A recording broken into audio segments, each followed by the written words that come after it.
السلام علیکم ورحمۃ اللہ وبرکاتہ۔ کیا حال ہے آپ لوگوں کا؟ الحمد للہ نحمده ونصلی علی رسولہ الکریم، اما بعد فاعوذ باللہ من الشیطان الرجیم، بسم اللہ الرحمن الرحیم، رب اشرح لی صدری ویسر لی امری واحلل عقدۃ من لسانی یفقہوا قولی۔ اللہ سبحانہ و تعالیٰ جس پر سلام بھیجے اس کی خوش قسمتی کا کیا کہنا، پھر اس کے لیے کسی قسم کا کوئی غم، خوف اور پریشانی باقی نہیں رہتی۔ سلام علی ابراہیم، اسی لیے ہم درود شریف میں ہمیشہ آپ کا ذکر بھی کرتے ہیں، اللہم صلی علی محمد وعلی آل محمد کما صلیت علی ابراہیم۔ تو یہ جو صلیت ہے اس میں صلاۃ اور سلام آتا ہے، علی ابراہیم وعلی آل ابراہیم انک حمید مجید۔ اللہم بارک علی محمد وعلی آل محمد کما بارکت علی ابراہیم وعلی آل ابراہیم انک حمید مجید۔ تو اللہ سبحانہ وتعالیٰ کی صفت المجید ہے، اور اللہ سبحانہ وتعالیٰ نے اپنی خاص رحمت کے ساتھ حضرت ابراہیم اور اہل و عیال اور ان کی آل کو برکتیں عطا فرمائی۔ تو ہم نبی صلی اللہ علیہ وسلم اور آپ کی آل اور آپ کی ازواج اور آپ کے اہل بیت سب کے لیے اسی برکت کی دعا کرتے ہیں۔ یہ دعائیں کس کے حصے میں آتی ہیں؟ صرف ایک جملے میں جواب دیجیے، یہ دعائیں کس کے حصے میں آتی؟ محسنین کے لیے ہوتی ہیں۔ محسن کون ہوتا ہے؟ دوسرے کو حق سے بڑھ کے دینے والا۔ ایسا انسان کب کر سکتا ہے؟ حق سے بڑھ کر دینا گویا اپنے حق کی قربانی کرنا ہے۔ تو یہ سلام اور یہ رحمتیں اور یہ برکتیں اور یہ خیر و بھلائی عام ہے اس کے لیے جو قربانی کی سطح پر جیے، جو ہر وقت صرف حقوق مانگتا نہ رہے کہ یہ میرا حق ہے اور یہ میرا حق ہے، بلکہ حق دینے والا بنے۔ اور خاص طور پر جس انسان کو حق نہ مل رہا ہو وہ اگر حق دینے والا بن جائے، یعنی ایک تو یہ ہے کہ آپ کو کچھ مل رہا ہے تو آپ بھی دے رہے ہیں، آپ کو حق مل رہا ہے آپ بھی حق دے رہے ہیں، تو یہ احسان کا درجہ نہیں ہے، یہ تو بدلے کا ہے، عدل ہے۔ احسان کا درجہ یہ ہے کہ کوئی آپ کا حق نہیں دیتا، کوئی آپ سے اچھا سلوک نہیں کرتا، لیکن آپ پھر بھی اس کے لیے اچھا ہی سوچتے ہیں، اس کے لیے خیر خواہ ہوتے ہیں۔ کوئی آپ کی قدر نہیں بھی کرتا، کوئی آپ کو ایکنالج نہیں بھی کرتا، کوئی آپ کو اپریشیٹ نہیں بھی کرتا، کوئی آپ کی تعریف نہیں بھی کرتا، پھر بھی آپ کام کیے چلے جاتے ہیں۔ تو یہ سب کچھ کیا ہے؟ دراصل قربانی، احسان۔ تو جو ایسا کرتا ہے اس کی قدردانی کون کرتا ہے؟ قربانی کرنے والے کی قدردانی اللہ سبحانہ و تعالیٰ فرماتے ہیں، اور اللہ کی طرف سے ایسے لوگوں پر سلامتی اور برکتیں اور رحمتیں نازل ہوتی ہیں۔ تو جس پر اللہ کی طرف سے رحمتیں نازل ہوں پھر اس کو کسی بھی چیز کی کمی نہیں ہوتی، نہ دنیا میں نہ آخرت میں۔ تو اس لیے ہماری ساری توجہ اس بات پر ہونی چاہیے کہ ہم کیا کر سکتے ہیں، ہم کسی کو کیا دے سکتے ہیں، ہم اللہ کے دین کے لیے کیا کر سکتے ہیں۔ اتفاق سے آج صبح کی جو میری تلاوت اس میں لن تنالوا البر حتی تنفقوا مما تحبون کی آیات تھی، اور اتفاق سے میرا بیٹا بھی ساتھ لیٹا ہوا تھا، تو میں تلاوت شروع کی تو کہتا کہ آپ مجھے ساتھ ساتھ ترجمہ بھی بتاتی جائیں۔ تو ایک تو کل کا لیکچر بیچ میں آ گیا، تھوڑا بہت اس کے پوائنٹس، اور دوسرا میں نے یہ دیکھا کہ لن تنالوا البر سے لے کر آگے کافی آیات جو ہیں ان میں امر بالمعروف اور نہی عن المنکر کا ذکر آتا ہے کہ یہی لوگ کامیاب ہونے والے ہیں، ایسے ہی لوگوں پر اللہ کی رحمتیں نازل ہونے والی ہیں۔ تو میں اس پر غور و فکر کرنے لگی، ان ساری آیات پر جو بھی میں نے پڑھ کر سنائی، کہ دین کا تقاضا ہم امت مسلمہ سے یہی ہے کہ ہم صرف اپنے لیے نہ جئیں، اوروں کے لیے بھی جئیں، اور اوروں کے لیے سب سے بہترین چیز دینے والے ہوں کہ ان کی آخرت کی بھلائی سوچنے والے ہوں۔ دینے کو تو دنیاوی ضروریات پوری کرنا بھی ایک بہت بڑا احسان ہوتا ہے. کسی کے دکھ درد مصیبت میں، کسی کی بیماری میں، کسی کی بھوک میں، کسی کی اور کسی تکلیف میں، پریشانی میں کام آنا. لیکن یہ پریشانیاں تو وقت کے ساتھ ساتھ ختم ہوتی چلی جائیں گی. کسی نے کیا خوب کیلکولیشن کی کہ آخرت کا دن، یوم الآخرہ 50,000 سال کا ہے، اور ایک ایوریج انسان جو زندگی جیتا ہے اگر اس کے مقابلے میں ایک ریشو لگایا جائے تو یہ زندگی صرف 41 سیکنڈز بنتی، یعنی دنیا کی زندگی 41 سیکنڈز بنتی. تو اس 41 سیکنڈ کے لیے انسان اپنی آخرت کو داؤں پہ لگا دے صرف حشر کے دن. اور حشر کے دن کا حساب آسان نہیں ہے، آسان نہیں ہے. آپ کو معلوم ہے کہ حضرت عبد الرحمن بن عوف کو دنیا میں جنت کی بشارت دی گئی تھی. وہ دوسرے صحابہ کے مقابلے میں مالدار صحابی تھے، یہ بھی معلوم ہے نا سب کو. وہ کہتے ہیں میں مٹی میں بھی ہاتھ ڈالتا ہوں تو وہ سونا بن جاتی. اور ان کا رزق حلال تھا، اور ایسا نہیں تھا کہ وہ اس رزق کو صرف اپنی عیاشیوں پر خرچ کریں، ہرگز بھی نہیں. وہ دوسروں پر خرچ کرنے والے تھے. نبی صلی اللہ علیہ وسلم کی وفات کے بعد آپ کے اہل و عیال کا خیال رکھتے تھے، آپ کی ازواج مطہرات کا خیال رکھتے تھے. اور بھی جنگ تبوک کا موقع ہے تو سب سے زیادہ حضرت عثمان کے علاوہ حضرت عبد الرحمن بن عوف کی کنٹریبیوشن تھی. ہر موقع پر اسلام کی مدد کی. لیکن آپ کو معلوم ہے کہ آپ کے بارے میں نبی صلی اللہ علیہ وسلم نے کیا بتایا کہ وہ گھٹنوں کے بل جنت میں جائیں گے، جبکہ دیگر صحابہ جو فقراء تھے، مہاجرین تھے، جن کے پاس دنیا نہیں تھی، وہ 500 سال پہلے جنت میں پہنچ جائیں گے اور تیزی سے پہنچ جائیں گے. اس مال کا حساب دینا بھی بہت مشکل کام ہے. ہم میں سے ہر شخص یہ چاہتا ہے کہ دنیا میں اس کے پاس بہت بڑے بڑے خزانے ہوں اور بہت سی چیزوں کا مالک ہو، لیکن اس کے ساتھ ہی ہم بھول جاتے ہیں کہ اس کا حساب بھی ہوگا. لَتُسْأَلُنَّ يَوْمَئِذٍ عَنِ النَّعِيمِ، قیامت کے دن ان نعمتوں کے بارے میں سوال ہوگا. تو اگر آج کسی کو مالی پریشانی ہے یا مالی تنگی ہے یا دنیا میں کسی بھی اعتبار سے اسے کوئی قربانی کرنی پڑ رہی ہے، کسی غربت اور فقر اور قرضے تلے کوئی دبا ہوا ہے، تو وہ ہرگز پریشان نہ ہو. یہ دنیا کی زندگی جو چند سیکنڈ کی ہے آخرت کے مقابلے میں، یہ بہت جلد گزر جانے والی، اور وہ دن بہت طویل ہے اور اس کا حساب بھی بہت سخت ہے. تو اسی لیے یہ دعا بھی خاص دعاؤں میں شامل ہونی چاہیے کہ اللہم حاسبنا حسابا یسیرا، اور اللہ ہمیں بغیر حساب کے جنت میں داخل کر دے، کیونکہ جس کا حساب ہوا وہ مارا گیا. تو اس لیے بعض اوقات ہم کسی نہ کسی طرح اللہ تعالیٰ سے ناراض رہتے ہیں یا شکوہ کرتے رہتے ہیں یا اپنی کسی کمی کی وجہ سے پریشان رہتے ہیں، اور اللہ کے دین کی خدمت اس طرح نہیں کرتے جیسے کرنے کا حق ہے. تو یاد رکھیے کہ دین سیکھنا اور سکھانا جو ہے یہ محض انفارمیشن کلیکٹ کرنا نہیں ہے. علم اور معلومات میں فرق ہوتا ہے. علم کے 3 حصے ہوتے ہیں. علم میں سب سے پہلا درجہ معلومات جمع کرنا ہے. جیسے آپ لوگ معلومات جمع کر رہے ہیں، کبھی قربانی پہ لیکچر ہے اور کبھی ذی الحج کے عشرہ پر لیکچر ہے اور کبھی کسی اور موضوع پر ہے. یہ ہے انفارمیشن جو آپ کو پاس آن کر دی جاتی ہے کہ یہ لے لیں، یہ کچھ کرنا ہے. اس کے بعد اگلا درجہ یہ ہوتا ہے کہ میرے لیے بھی اور آپ کے لیے بھی کہ اس علم کا امپیکٹ میری ذات پر کیا ہوا، آپ سب کی ذات پر کیا ہوا. کیا یہ جان لینے کے بعد کہ یہ پہلے 10 دن ذی الحج کے بہت قیمتی ہیں، ہماری نیکی کے کاموں میں کوئی تیزی آئی؟ ہم عام دنوں کے مقابلے میں کوئی ایسا عمل کرنے لگے کہ جو ہم عام دنوں میں نہیں کرتے تھے، کیونکہ ان دنوں کا عمل اللہ تعالیٰ کو بہت زیادہ محبوب ہے. اور کرنے کے کاموں میں جو کام بتائے گئے، کیا ان میں سے کچھ ہم نے اپنے عمل میں شامل کیے؟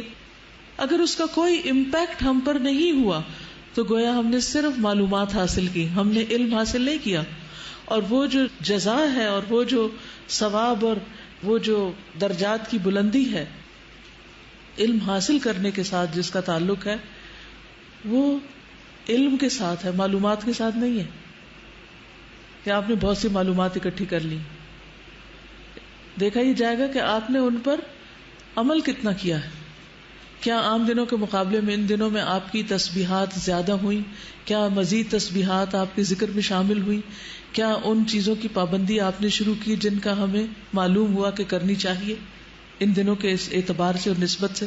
خصوصاً جو نبی صلی اللہ علیہ وسلم کا فرمان ہے کہ ان دنوں میں کثرت کے ساتھ تحلیل اور تکبیر اور تحمید کہو، یعنی اللہ سبحانہ تعالیٰ کی تعریف کرو اور تکبیر کہو. کیا ہم نے ان دنوں میں واقعی اس خاص ذکر کو اپنایا؟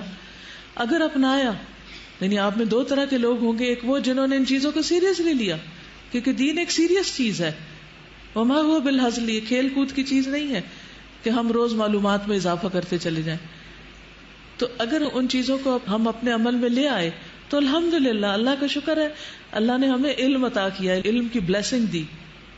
اور علم کا تیسرا درجہ ہے کہ اپنی معلومات اور اپنے عمل سے دوسرے لوگوں پر امپیکٹ ڈالنا، دوسرے لوگوں کو انفلوئنس کرنا.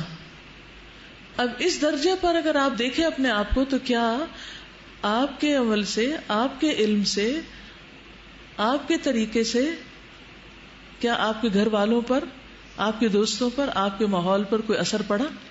کیا ان کے اندر بھی یہ چیز آئی؟ کیونکہ میں نے آج کی آیات کی تلاوت اور غور و فکر جو کیا صبح کے وقت، اس سے مجھے تو یہ نظر آیا کہ جب تک میں امر بالمعروف اور نہی عن المنکر نہیں کرتی تو کامیابی مشکل ہے. یعنی یہ علم اور یہ معلومات اور یہ عمل صرف میری اپنی ذات کے لیے نہیں ہے، بلکہ میرے اپنے پیاروں کے لیے بھی ہے، میرے گھر والوں کے لیے بھی ہے، میرے ساتھیوں کے لیے بھی ہے، میرے آس پاس کے لوگوں کے لیے بھی ہے. اور اس امر بالمعروف اور نہی عن المنکر میں اثر جب ہی ہوگا جب میں خود عمل کروں گی. اگر میں عمل نہیں کرتی تو میں کسی کو یہ کہنے کا حق نہیں رکھتی کہ تم بھی یہ تسبیح پڑھو. اگر میں روزہ نہیں رکھتی تو مجھے یہ حق نہیں کہ میں کسی کو کہوں کہ ان دنوں کے روزوں کا بہت ثواب ہے، سارے سال کے روزوں سے بہتر ہے رمضان کے علاوہ، کیونکہ وہ تو فرض ہے نا، اور فرض بہرحال فرض ہوتا ہے. اگر میں خود صدقہ خیرات نہیں کرتی تو مجھے کسی کو یہ بتانے کا حق نہیں کہ میں کسی سے کہوں کہ تم صدقہ خیرات کرو. تو امر بالمعروف اور نہی عن المنکر کی کچھ شرائط ہیں، لیکن جب انسان اس تیسری سیڑھی پر قدم رکھتا ہے تو وہ ساری بشارتیں آنے لگتی ہیں اور وہ ساری کامیابیوں کے راستے کھلنے لگتے ہیں. پھر آتا ہے وہ مقام کہ جب سلام آنے لگتے ہیں، پھر اللہ کی طرف سے سلامتی کا پیغام آنے لگتا ہے اس بندے کے لیے جو ان چیزوں پر عمل کرنے والا ہو، واقعی جو علم والا ہو. اور انما یخشی اللہ من عبادہ العلماء، علماء کی ڈیفینیشن کیا کی گئی کہ وہ اللہ سے ڈرنے والے ہوتے ہیں. اور اسی طرح مومن کی ڈیفینیشن کیا ہے؟ انما المؤمنون الذین اذا ذکر اللہ وجلت قلوبہم. مومن تو وہ ہوتے ہیں کہ جب اللہ کا نام لیا جاتا ہے، اللہ کا ذکر آتا ہے تو ان کے دل کانپنے لگتے ہیں. اس ڈیفینیشن پر اپنے آپ کو پرکھ کر دیکھیں، کیا واقعی آپ کا دل ہلتا ہے جب اللہ کا ذکر ہوتا ہے، یا آپ اللہ کے نام پر ویسے ہی بس سن لیتے ہیں، پڑھ لیتے ہیں جیسے کوئی عام چیز ہوتی ہے؟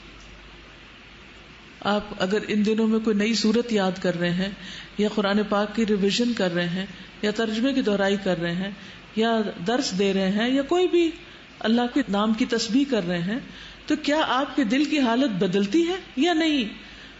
تو دل کی حالت بدلنی چاہیے، یہ مطلوب اور مقصود ہے. اور اگر یہ نہیں بدلتی تو پھر ہم کس قسم کے مومن ہیں؟ انما صیغہ حصر ہے. کیا مطلب ہوتا ہے انما؟ سوائے اس کے کہ نہیں، یعنی اس کے سوا ہے ہی نہیں کچھ. مومن تو ہوتے ہی بس وہ ہیں کہ جن کے سامنے اللہ کا ذکر کیا جائے یا وہ اللہ کا ذکر کرے تو ان کے دل کانپ اٹھیں، ان کے دل ہل جائیں، ان کے دل بدل جائیں، ان کے دل اس ذکر کو محسوس کریں. بالکل اسی طرح جب آپ کے کسی پیارے کا ذکر کیا جاتا ہے آپ کے سامنے تو کیا ہوتا ہے؟ کسی بھی محبوب شخصیت کا نام آپ کے سامنے آئے، اس کی تصویر دیکھیں یا اس کی آواز سنیں یا اس کا کچھ بھی، تو آپ کا دل کا کیا حال ہوتا ہے؟ کیا کرتے ہیں آپ؟ ہارٹ بیٹ فاسٹ ہو جاتی ہے. یہ جو ہارٹ بیٹ فاسٹ ہونا ہے نا، یہی وجلت قلوبہم ہے کہ اللہ کا نام آتے ہی ہارٹ بیٹ فاسٹ ہو جائے. اور جس کی سارے دن میں ایک دفعہ بھی نہ ہو تو اس کا دل تو پھر مردہ ہی ہے نا، مردہ کا دل نہیں بچتا، اس کی ہارٹ بیٹ فاسٹ نہیں ہوتی. اس لیے قربانی کے اس موسم کو اور قربانی کے ان دنوں کو اور قربانی کے اس ریچول کو صرف ریچول نہ سمجھیں، انہیں عام دن نہ سمجھیں. ایک ایک لمحہ گزرتا چلا جا رہا ہے اور ایسی حسرت آتی کہ یا رب کیا کیا ہے، ابھی تو اور بہت کچھ کرنا چاہیے تھا. تو ادھر ادھر کی فضول باتیں، لغویات اور غیر ضروری چیز چھوڑ کر عبادت کے لیے، ذکر کے لیے سنجیدگی اختیار کریں. تو آئیے آج ہم قربانی کے کچھ احکامات بھی پڑھ لیتے ہیں کہ اگرچہ آپ شاید خود قربانی نہ کریں، آپ کے والد کریں یا آپ کے شوہر کریں، لیکن آپ کو یہ معلوم تو ہونا چاہیے کہ اس قربانی سے متعلق ہمیں کتنی شرائط بتائی گئی ہیں، کتنی تاکیدیں کی گئی اور کتنا علم دیا گیا ہے جس پر ہمیں عمل کرنا ہے. یعنی ایسا نہیں کہ قربانی کا لفظ ہے اور آپ کہیں کہ میں تو روز گھر میں قربانی دیتی ہوں کہ مجھے بہت کچھ سننا پڑتا ہے اور میں چپ رہتی ہوں تو یہ میری قربانی ہے، تو میں ان دنوں میں یہی قربانی کر رہی ہوں. یہ تو قربانی نہیں ہے، اس قربانی کی بات نہیں ہو رہی.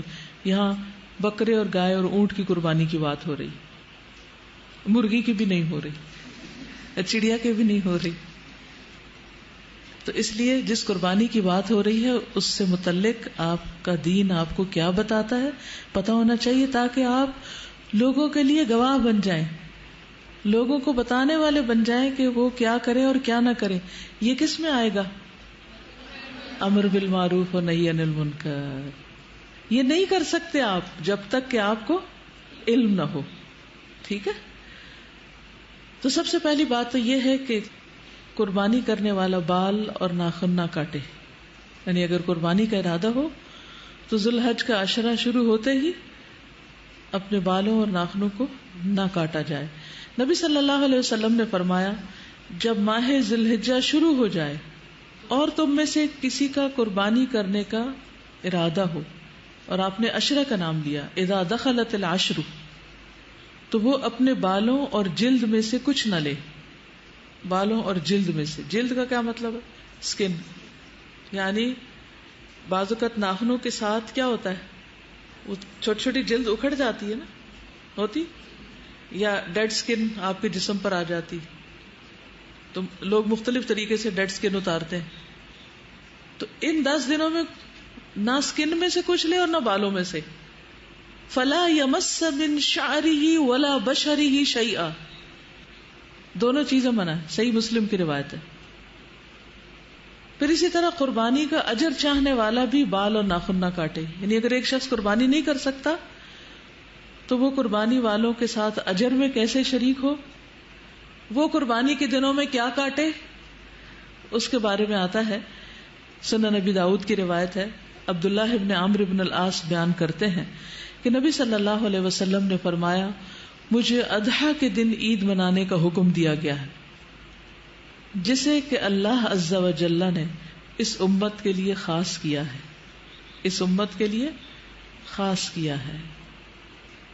ایک آدمی نے کہا فرمائیے کہ اگر مجھے دودھ کے جانور کے سوا کوئی جانور نہ ملے، یعنی ایک میرے گھر میں گائے بندھی ہوئی ہے جس سے میں دودھ لیتا ہوں، اس کو بیچتا ہوں، میرا روزگار ہے، یا بچوں کو پلاتا ہوں، اور وہی ہے تو کیا میں اب اس کو ہی ذبح کر لوں؟ یا بکری ہے اور وہ دودھ دیتی ہے تو اب کیا کروں؟ یعنی آپ کے گھروں میں تو ایسا نہیں ہے، لیکن جن کے پاس اور وہ صرف ایک ہی ہو اور اسی پہ ان کا گزارا چل رہا ہو تو اس کے لیے تو بڑا امتحان ہے نا، کیا وہ بکری ذبح کر دے کہ نہ کرے؟ آپ نے فرمایا نہیں، وہ یہ بکری نہ ذبح کرے، دودھ والی بکری نہ ذبح کرے، بلکہ اپنے بال کاٹ لو. اب قربانی کا دن آ گیا تو کیا کرو؟ بکرا نہیں کاٹ سکتے، کیا کرو؟ بال کاٹ لو، ناخن کاٹ لو، مونچھیں تراش لو، زیر ناک کی یعنی انڈر آرمز اور انڈر لیگز کی صفائی کر لو. اللہ کے ہاں تمہاری یہی کامل قربانی ہوگی، کیونکہ یہ سنت ابراہیمی میں سے ہے، یعنی ختنہ کرنا اور مونچھیں تراشنا اور داڑھی کے بال بڑھانا اور باقی جسم کی صفائی کرنا. تو اس لیے عید کے دن انسان کو صاف ستھرا ہونا چاہیے. یہ نہیں 10 دن بھی نہیں کاٹے اور اس دن بھی اسمیل لے کے پھرتے رہیں، پھر یہ نہیں ہونا چاہیے. اپنے آپ کو صاف ستھرا کریں اور اس نیت کے ساتھ اب کریں گے. ٹھیک ہے؟ یعنی اگر ذرا سی بھی سستی آنے لگے تو اس سستی کو دور کر لیں گے کہ مجھے قربانی والوں کے ساتھ شامل ہونا ہے. ان کا سوال یہ تھا کہ کیا ہم اپنے بال وغیرہ اور ناخن وغیرہ عید پڑھنے کے بعد کاٹیں یا اس سے پہلے؟ تو چونکہ قربانی کا حکم نماز پڑھنے کے بعد ہے، اس لیے یہ بال وغیرہ اور ناخن وغیرہ بھی اس کے بعد ہی آپ کاٹیں۔ نبی صلی اللہ علیہ وسلم نے فرمایا، مجھے عید الاضحیٰ کے دن قربانی کا حکم دیا گیا ہے، اور اللہ نے اس دن کو اس امت کے لیے عید کا دن قرار دیا ہے۔ ایک آدمی کہنے لگا، یہ بتائیے اگر مجھے کوئی جانور نہ ملے سوائے اپنے بیٹے کے جانور کے، یعنی اس نے بکری پالی، میری اپنی نہیں، تو کیا میں اسی کی قربانی دے دوں؟ کیونکہ بیٹے کا مال باپ کا مال ہوتا ہے۔ ایک حدیث میں آتا ہے، انت و مالک لابیک، تم اور تمہارا مال اپنے باپ کے ہو، یعنی باپ بیٹے کے مال میں سے اگر کچھ لیتا ہے تو چور شمار نہیں ہوگا۔ نبی صلی اللہ علیہ وسلم نے فرمایا کہ نہیں، بلکہ تم اپنے ناخن تراشو، بال کاٹو، مونچھیں برابر کرو، زیر ناف بال صاف کرو، اللہ کے ہاں یہی کام تمہاری طرف سے مکمل قربانی تصور ہوں گے، یہ سب کام تمہارے لیے مکمل قربانی تصور ہوں گے۔ ٹھیک ہے، یہ تو ہو گیا ایک کرنے کا کام۔ لسٹ بنا رہے ہیں آپ؟ اوکے، تاکہ بھول نہ جائیں، اور دوسروں کو بھی بتانا ہے، دوسروں کو بھی اس میں شریک کرنا ہے۔ قربانی کے دن روزہ رکھنے کی ممانعت ہے، اگرچہ نظر مانی ہوئی ہو۔ مثلا اگر کسی نے یہ نظر مانی ہو کہ میں ہر مہینے کی 10 تاریخ کو روزہ رکھوں گی، اور 10 تاریخ کو تو عید آ گئی، تو ابھی روزہ نہیں رکھ سکتے چاہے نظر مانی ہو، تو عید کے دن روزہ نہیں۔ عبداللہ ابن عمر رضی اللہ تعالی عنہما سے روایت ہے، ان سے ایک ایسے شخص کے بارے میں پوچھا گیا جس نے نظر مانی ہو کہ کچھ مخصوص دنوں میں روزے رکھے گا، پھر اتفاق سے انہی دنوں میں بقرہ عید یا عید کے دن پڑ گئے ہوں۔ عبداللہ ابن عمر نے کہا کہ تمہارے لیے رسول اللہ صلی اللہ علیہ وسلم کی زندگی بہترین نمونہ ہے، آپ بقرہ عید کے دن اور عید کے دن روزہ نہیں رکھتے تھے، اور نہ ان دنوں میں روزے کو جائز سمجھتے تھے۔ ٹھیک ہے، ان دنوں میں روزہ کوئی رکھے بھی تو اس کا روزہ نہیں ہوتا، یہ کھانے پینے کے دن ہے۔ اصل میں دین کیا ہے؟ اطاعت کا نام ہے۔ جب کہا جائے کھانا پینا چھوڑ دو تو چھوڑ دے، اور جب کہا جائے کھانا پینا بند نہیں کرو تو اس وقت بند نہیں کرے، روزہ نہیں رکھے۔ ابو عبید بن اظہر کے غلام نے بیان کیا کہ میں عید کے دن عمر بن خطاب کے ساتھ حاضر تھا، انہوں نے بیان کیا کہ ان دنوں میں رسول اللہ صلی اللہ علیہ وسلم نے روزہ رکھنے سے منع فرمایا تھا۔ ایک تو روزہ افطار کرنے کا دن ہے، اور دوسرا وہ دن جس میں تم اپنی قربانی کا گوشت کھاتے ہو۔ دونوں عیدوں میں فرق یہ ہے کہ عید الاضحیٰ کے دن نماز کے بعد کچھ کھاتے ہیں، اس سے پہلے نہیں، اور عید الفطر کے دن نماز سے پہلے کھا کر جاتے ہیں۔ پھر آ جاتا ہے قربانی کا جانور۔ فضیلت کے اعتبار سے جانوروں کے درجے، افضل قربانی کے بارے میں مختلف آراء ہے کہ سب سے افضل قربانی کون سی۔ جمہور کے نزدیک، یعنی میجورٹی کے نزدیک، سب سے افضل اونٹ، پھر گائے، پھر مینڈھا، پھر بکری، کیونکہ جس جانور میں سب سے زیادہ فقراء اور مساکین کا فائدہ ہے یقیناً وہی زیادہ بہتر اور افضل ہے۔ اور اس حدیث سے بھی یہی پتہ چلتا ہے کہ اونٹ کی قربانی سب سے افضل قربانی ہے۔ رسول اللہ صلی اللہ علیہ وسلم نے فرمایا، جب جمعے کا دن ہوتا ہے تو مسجد کے دروازوں میں سے ہر دروازے پر فرشتے ہوتے ہیں جو آنے والوں کی ترتیب کے مطابق نام لکھتے ہیں، اور جب امام ممبر پر بیٹھ جاتا ہے تو ناموں والے صحیفے لپیٹ دیے جاتے ہیں، رجسٹر بند کر دیے جاتے ہیں، اور فرشتے بھی آ کر خطبہ سننے لگتے ہیں۔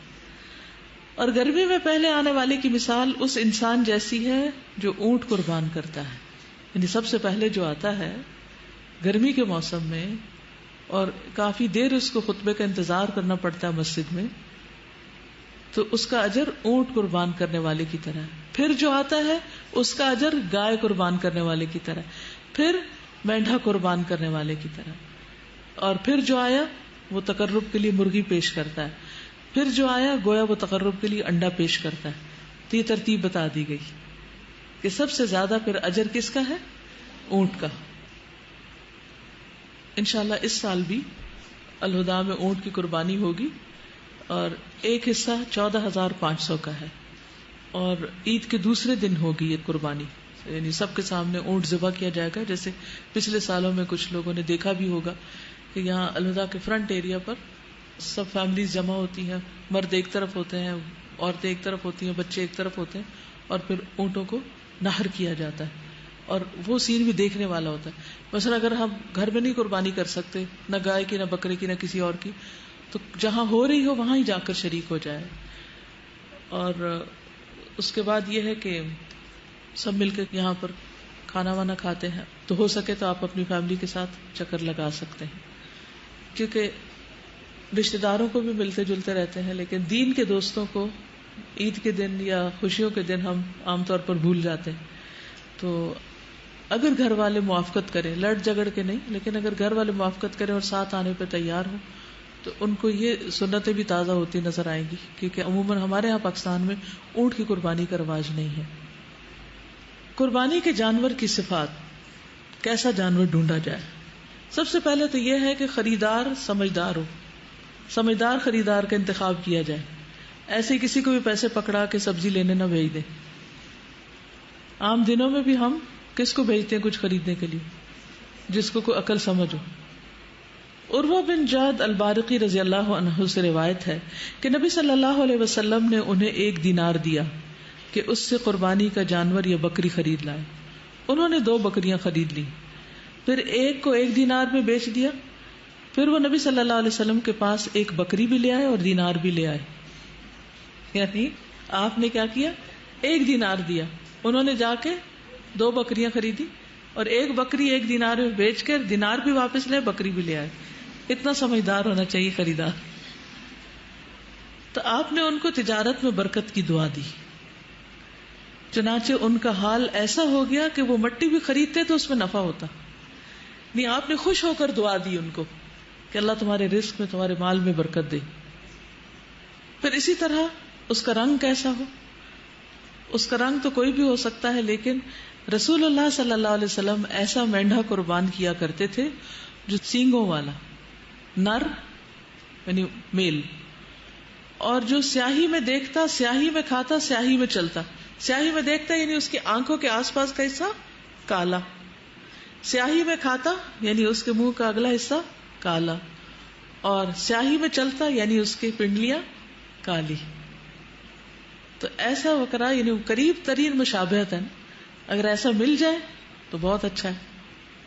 دیکھیے جیسے یہ ہے حضرت عبداللہ بن عمر والا طریقہ، فرض نہیں، کوئی واجب نہیں، کچھ ایسی سنت موقدہ نہیں کہ آپ کو ضرور ایسا بکرا ڈھونڈ کے لانا ہے.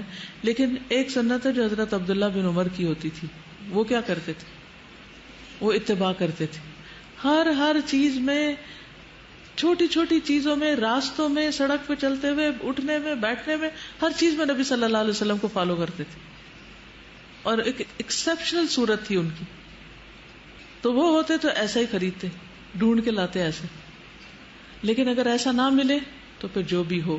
ابو ہریرہ سے روایت ہے کہ رسول اللہ صلی اللہ علیہ وسلم نے فرمایا، خاکستری یعنی براؤنش رنگ کا جانور ذبح کرنا اللہ تعالیٰ کو 2 کالے رنگ کے جانور ذبح کرنے سے زیادہ محبوب ہے.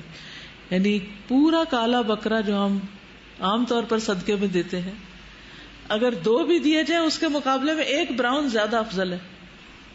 یہ پتہ نہیں کہاں سے کالے بکرے کے صدقے کا رواج پڑا تھا. سمجھ آئی بات؟ یعنی ایک طرف 2 کالے بکرے اور ایک طرف 1 براؤن بکرا، زیادہ ثواب کس میں؟ براؤن میں. ٹھیک.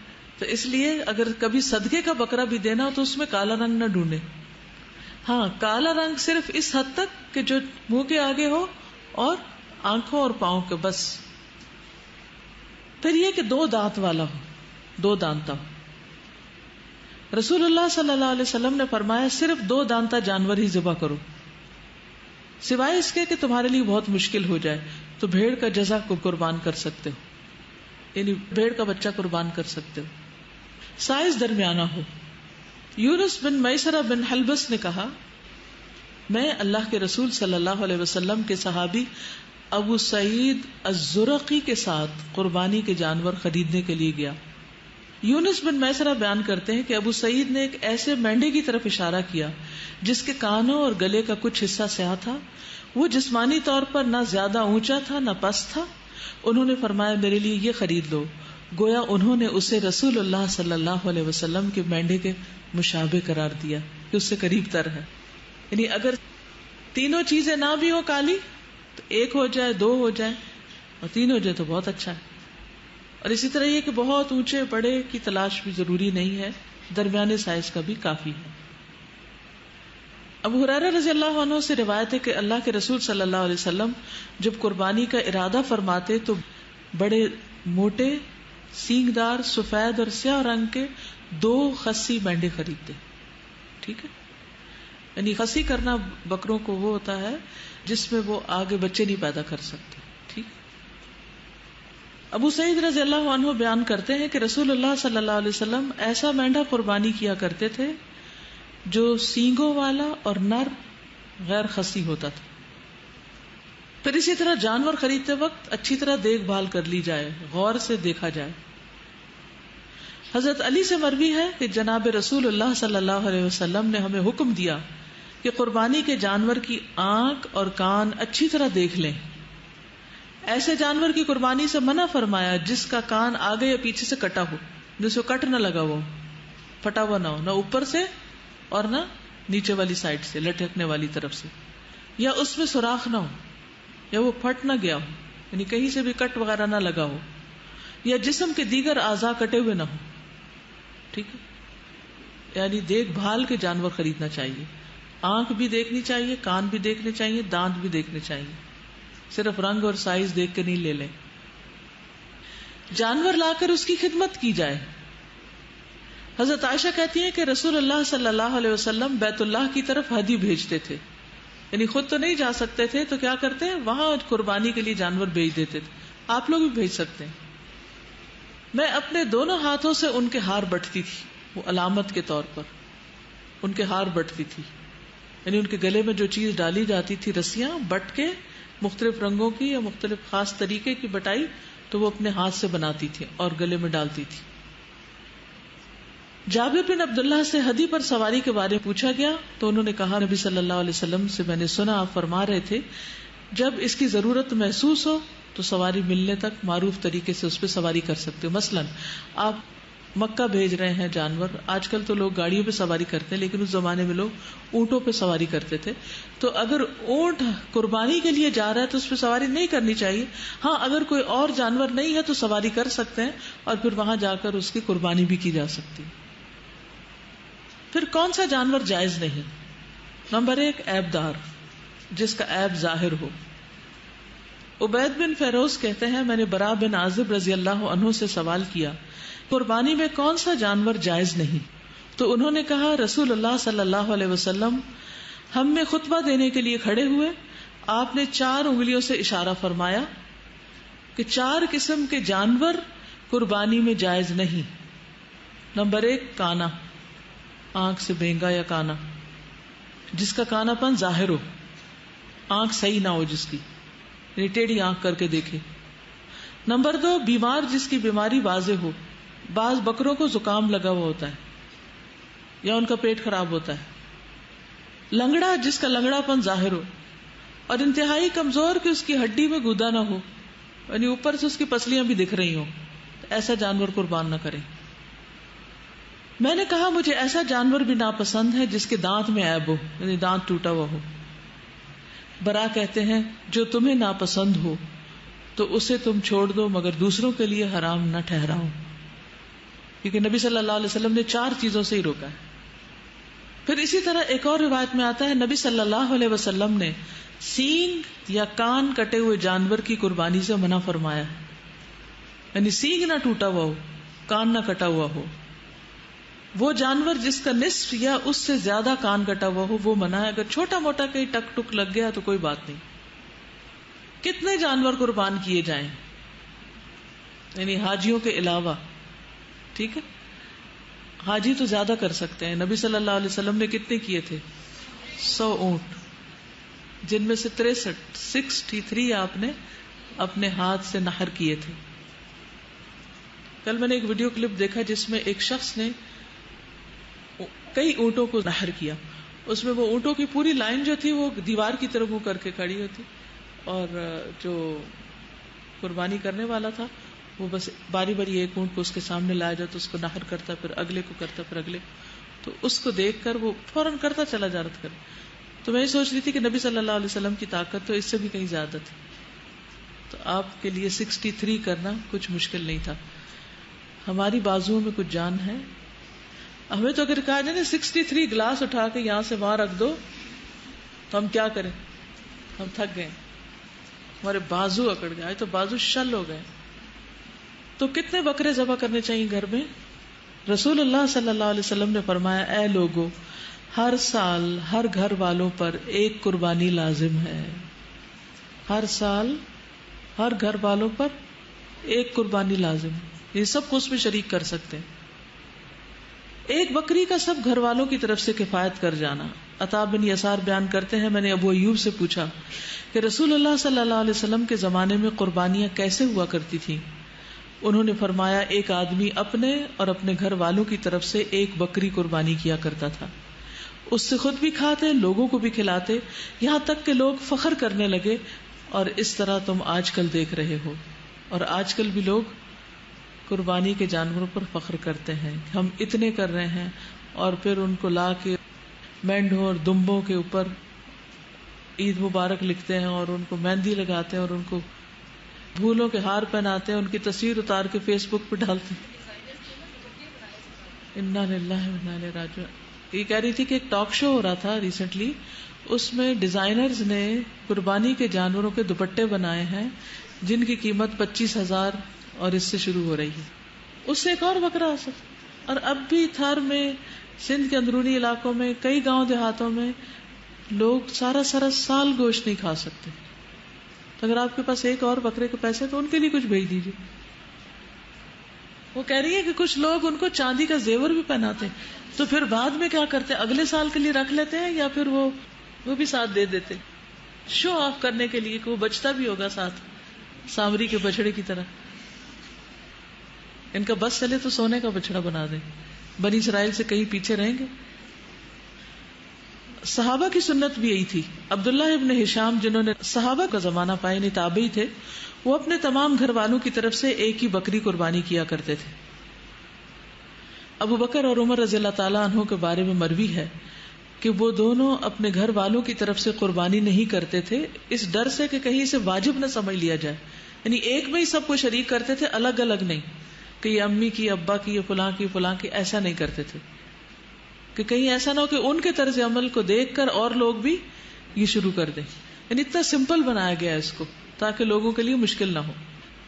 ایک ہے کہ اتنا تو کرو، اور ایک ہے صحابہ کا عمل کہ اگر ہم نے اسے ذرا زیادہ کیا تو لوگوں کے لیے زندگی مشکل ہو جائے گی، کیونکہ وہ اس بات کو ناپسند کرتے تھے کہ کہیں لوگ ان کے پیچھے نہ چل پڑیں اس ایک نئے کام میں. ابو مسعود انصاری، یہ صحابی ہیں، کہتے ہیں کہ میں خوشحال ہونے کے باوجود اس ڈر سے قربانی چھوڑ دیتا ہوں کہ کہیں میرے پڑوسی یہ نہ سمجھ لیں کہ یہ مجھ پر واجب ہے.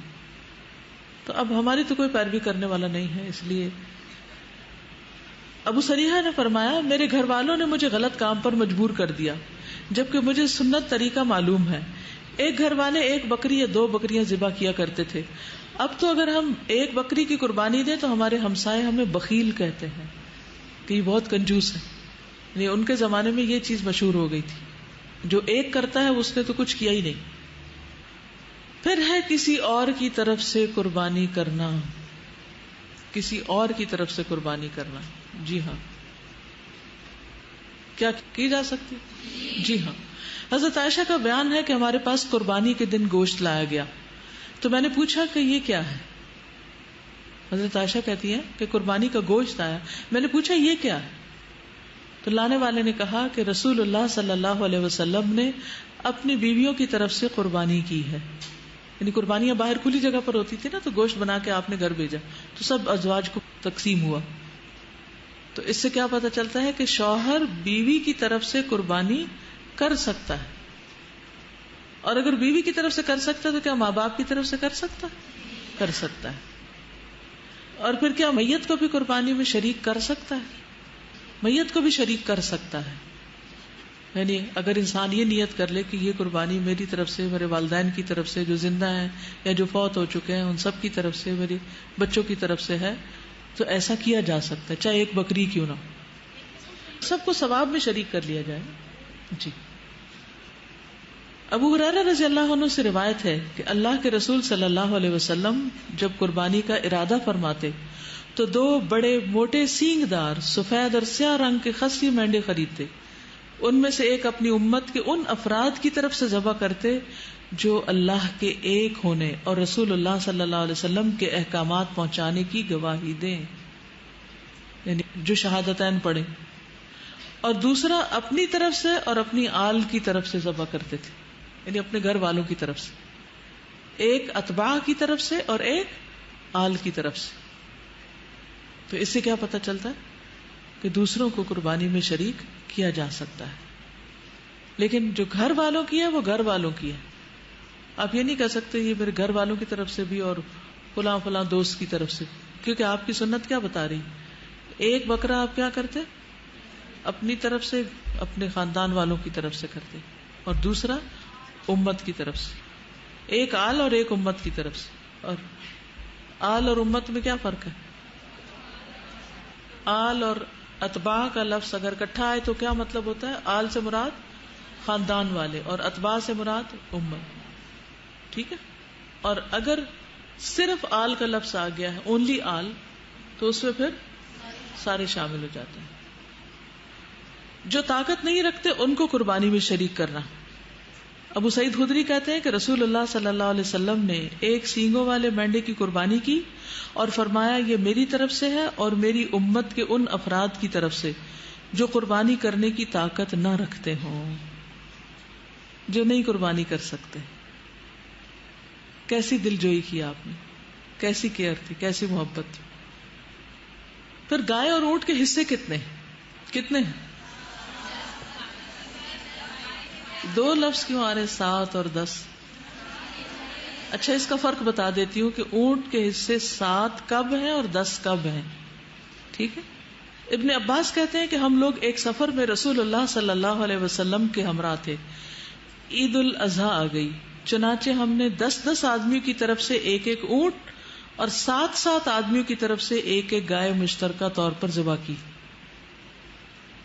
حج اور عمرے میں اونٹ کی قربانی کے 7 حصے ہیں، اس کے علاوہ 10 کیے جا سکتے ہیں. ٹھیک، یعنی حج اور عمرے کے وقت اگر آپ قربانی کریں تو پھر اونٹ اور گائے دونوں کے 7 حصے ہوں گے.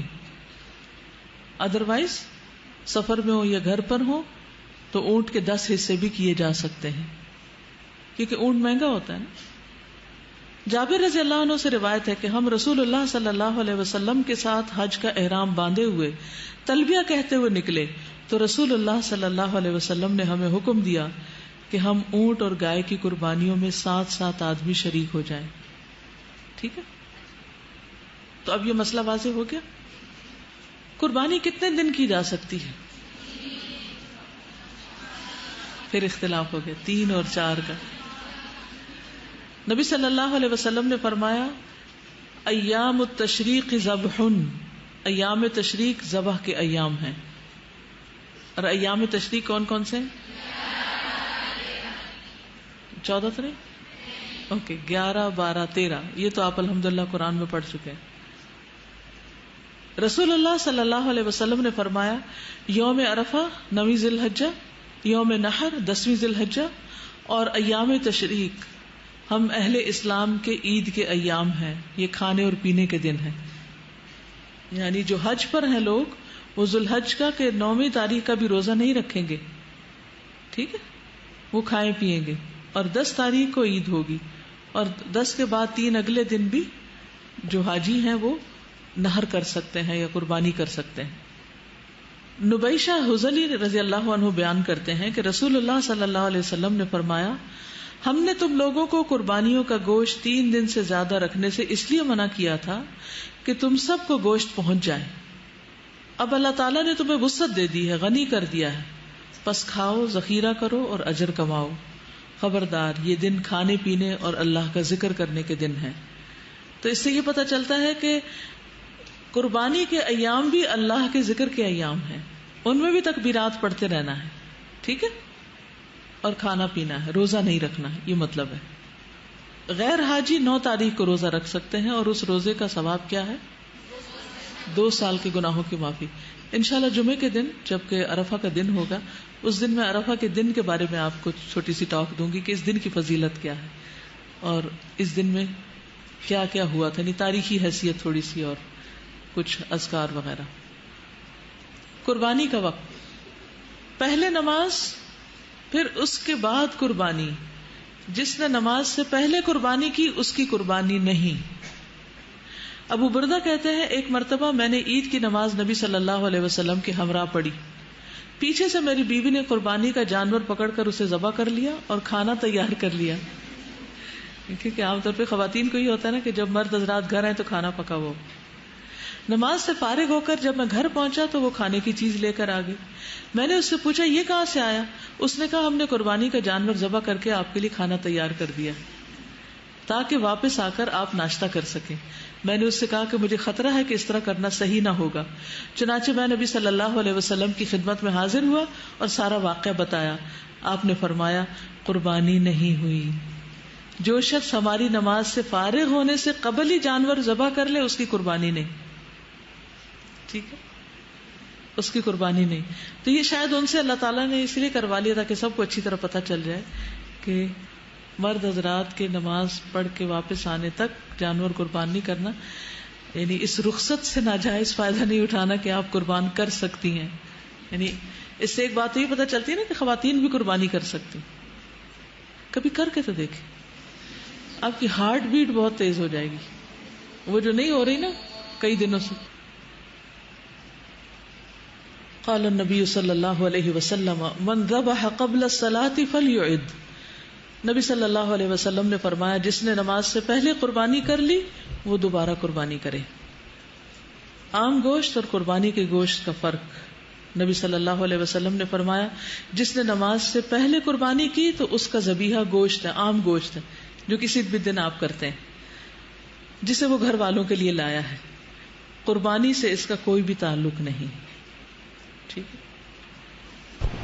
السلام علیکم. استاد ایک کوشچن پوچھنا تھا کہ قربانی کرنی ہے تو پھر قربانی کرنے کے بعد چیزیں کاٹیں گے، مطلب نیز اور بال جو کاٹیں وہ پھر قربانی کریں؟ بہتر یہی ہے، ورنہ عید کے بعد کر سکتے ہیں، نماز کے بعد. نماز کے بعد کر سکتے. بھینس کی قربانی اس کا ذکر نہیں آیا. جی نہیں، یعنی کہ الگ الگ حصے ہو سکتے ہیں اس میں. ایک گائے کے اندر 7 حصے ہیں، مثلا ہر ایک اپنا اپنا کما رہا ہے تو اس طرح بھی کیا جا سکتا. لیکن اگر جیسے بچے چھوٹے ہیں تو ایک قربانی سب کی طرف سے، سب کا اجر اس میں ہوگا. جیسے ایک چھوٹا فیملی یونٹ ہوتا ہے، یعنی ایک سب کی طرف سے ہو جائے گی. اوکے. سبحانک اللہم و بحمدک اشہد ان لا الہ الا انت استغفرک و اتوب الیک. السلام علیکم و رحمۃ اللہ وبرکاتہ.